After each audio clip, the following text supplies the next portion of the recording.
Sobre el tema, los intercambios internacionales de derechos, acuerdos de reciprocidad, nos va a hablar Rodrigo Águila, jurista y director general de Chile Actores. Él es abogado de la Universidad de Chile, máster en propiedad intelectual de la Universidad Carlos III de Madrid, profesor de la Universidad de las Artes y las Comunicaciones. Adelante.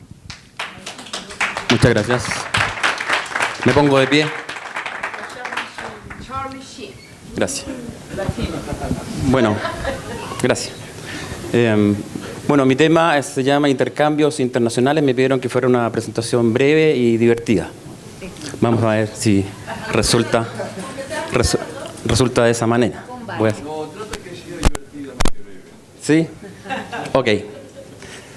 Bueno, esa es la sede de Chile Actores. Es un proyecto relativamente nuevo. Hace pocos años esto era impensado, pero a raíz de la promulgación de una ley de propiedad intelectual que establece derechos de remuneración para los artistas audiovisuales, fue posible, en primer lugar, organizarse, iniciar acciones legales, movilizaciones y finalmente conseguir que el proyecto funcionara cobrando las tarifas correspondientes a nuestros usuarios.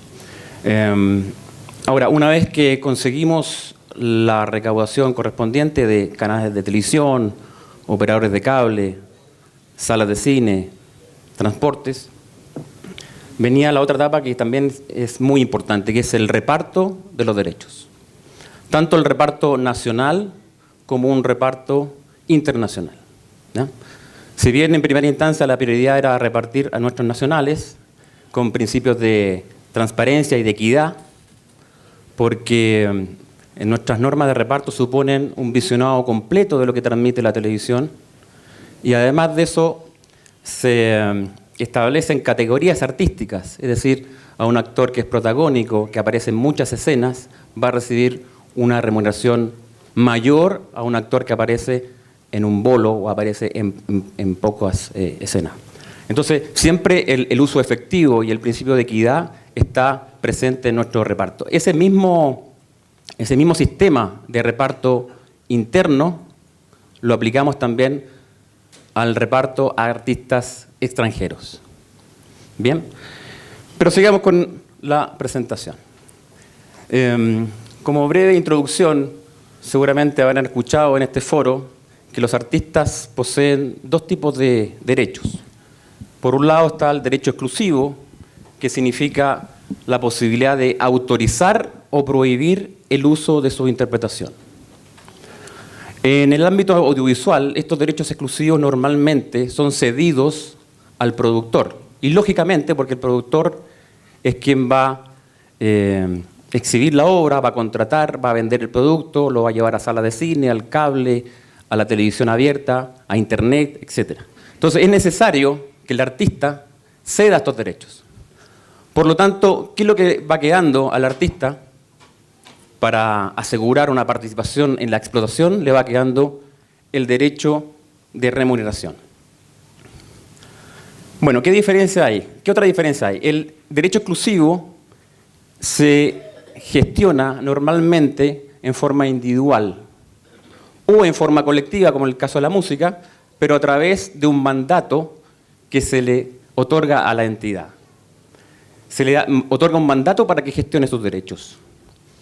Y después la entidad de gestión otorgará las licencias o permiso para que ese producto sea utilizado.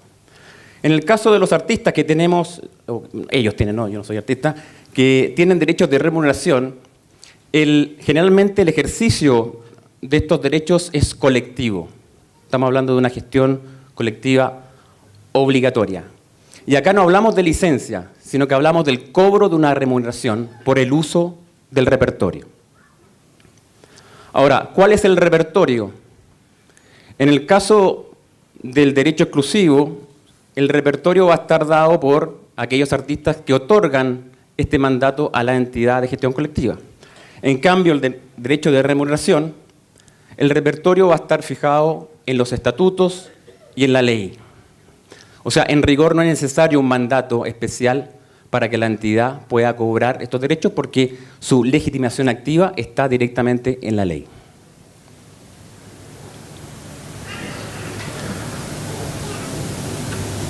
¿Qué pasa con el repertorio extranjero? En consecuencia, el repertorio extranjero de los derechos exclusivos, por ejemplo, en la entidad de la música, está dado por sus convenios de representación recíproca. O sea, si no tiene el convenio, no puede cobrar por ese colectivo extranjero. En el caso del derecho de remuneración, por ser de gestión obligatoria, la legitimación, como decía, está en la ley y abarca a todo el colectivo de artistas extranjeros. En realidad, entonces, los convenios que firmamos nosotros con otras entidades de gestión es un convenio de pago. Nos ponemos de acuerdo de cómo hacer las remesas de los derechos de un país a otro. Bien, se conocen dos tipos de acuerdos de representación recíproca. Los acuerdos tipo A y los acuerdos tipo B. El tipo A supone un intercambio efectivo de derechos. Por ejemplo, si en Chile se exhibe por la televisión una telenovela colombiana, nosotros cobramos ese derecho, recibimos el dinero y posteriormente se lo remesamos a nuestra entidad hermana colombiana.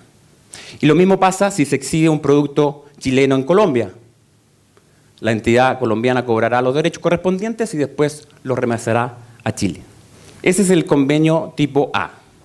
Hay otro sistema que es el conocido como el tipo B, que en realidad no existe un convenio, no existe un intercambio efectivo internacional, sino que simplemente cada entidad recauda en su territorio y retiene para sí aquello que haya recaudado por repertorio extranjero. Entonces existe una especie de compensación. Yo recaudo en Chile, me quedo con lo que recaudé en Chile, no reparto nada hacia afuera y lo mismo pasa en el otro país. ¿Ya? Nosotros no recomendamos y no utilizamos los convenios tipo B, solamente utilizamos el convenio tipo A, es decir, intercambio efectivo de los derechos.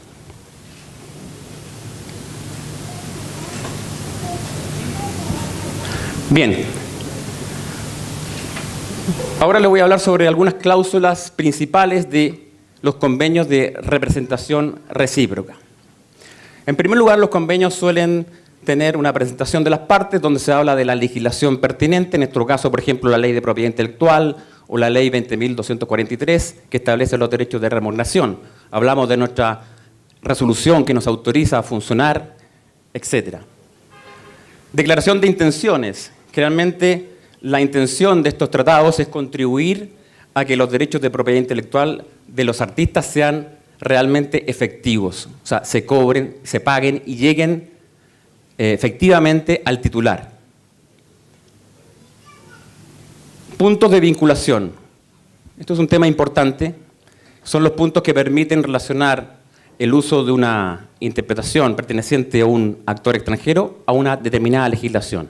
El principio general, que está en los tratados internacionales ya desde Berna, de Roma y actualmente en el Tratado de Beijing, es el trato nacional. ¿Qué significa esto? Que a un extranjero le otorgo los mismos derechos que le otorgo a un nacional. Por lo tanto, si en Chile yo protejo a un actor nacional, también protejo al hermano extranjero.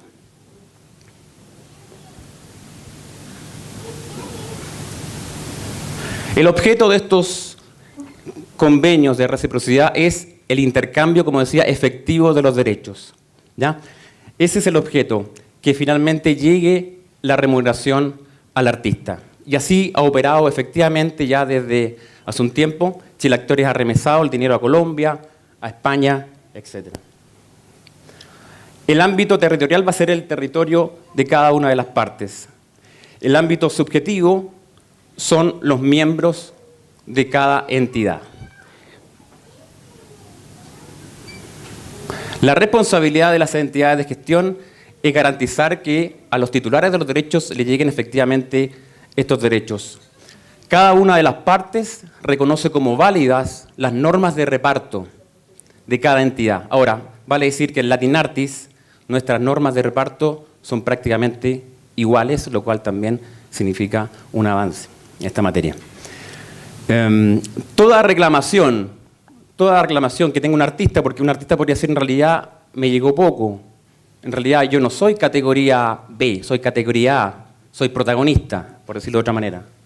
Esa reclamación no la puede realizar, por ejemplo, un actor colombiano directamente a Chile Actores. Va a tener que ser la entidad la que se va a dirigir a Chile Actores para pedir la aclaración del tema. Los costos de administración. Bueno, cada entidad asume sus propios costos de administración. En el caso de Chile Actores, la tasa de administración es la misma para extranjeros que para nacionales. Y legalmente tenemos un tope máximo de un 30%, sin embargo, el año pasado la tasa llegó solamente a un 5% como tasa de administración. Bueno, otra cláusula típica de los convenios es la forma de arreglar los conflictos que se puedan suscitar entre las partes. Generalmente se establece una negociación entre las partes o un arbitraje OMPI o el sistema que acuerden las partes. La duración, normalmente el contrato que hemos firmado son a 3 años que se pueden renovar automáticamente si es que ninguna de las partes desea ponerle término. Esta parte es importante. Dentro de las obligaciones de los convenios de representación recíproca, tenemos la obligación de intercambiar información. En primer lugar, la entidad debe enviarle a la otra su base de datos con sus socios. Colombia nos envía la base de datos de sus socios. Ahora, si yo en Chile, por ejemplo, Betty la Fea se exhibió creo que el año pasado, en Chile se exhibieron obras colombianas, les informo, ¿sabes qué? En Chile se exhibió Betty la Fea.